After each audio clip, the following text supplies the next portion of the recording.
President Vladimir পুতিনের চীন সফরের প্রাক্কালে মঙ্গলবার রাশিয়ার সেনাবাহিনী দেশ জুড়ে ৩ দিনের পারমাণবিক অস্ত্র মহড়া শুরু করেছে। ইউক্রেনে ৪ বছরের বেশি সময় ধরে চলা সামরিক অভিযানের সময় জুড়ে মস্কো তার পারমাণবিক অস্ত্র ভান্ডারের সক্ষমতা প্রদর্শন করেছে এবং বারবার সেগুলো ব্যবহারের হুমকি দিয়েছে। রাশিয়া ও ওয়াশিংটনের মধ্যে সর্বশেষ পারমাণবিক অস্ত্র চুক্তি ভেঙে যাওয়ার কয়েক মাস পর এই মহড়া অনুষ্ঠিত হচ্ছে। একই সঙ্গে পুতিন সম্প্রতি মস্কোর পারমাণবিক বাহিনীর শক্তিমত্তা নিয়ে ধারাবাহিক মন্তব্য করে আসছেন। রুশ প্রতিরক্ষা মন্ত্রণালয় জানিয়েছে ১৯ থেকে ২১ মে ২০২৬ পর্যন্ত রাশিয়ান ফেডারেশনের সশস্ত্র বাহিনী সম্ভাব্য আগ্রাসনের হুমকির পরিস্থিতিতে পারমাণবিক বাহিনীর প্রস্তুতি ও ব্যবহারের মহড়া পরিচালনা করছে। প্রতিরক্ষা মন্ত্রণালয় জানিয়েছে এই মহড়ায় ৬৫,০০০-এর বেশি সেনা সদস্য এবং ৭,৮০০ ধরনের সামরিক সরঞ্জাম ও অস্ত্র অংশ নিচ্ছে।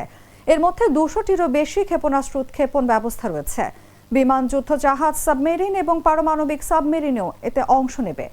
মন্ত্রণালয় আরও জানিয়েছে ব্যালিস্টিক ও ক্রুজ ক্ষেপণাস্ত্রের পরীক্ষামূলক উৎক্ষেপণও করা হবে।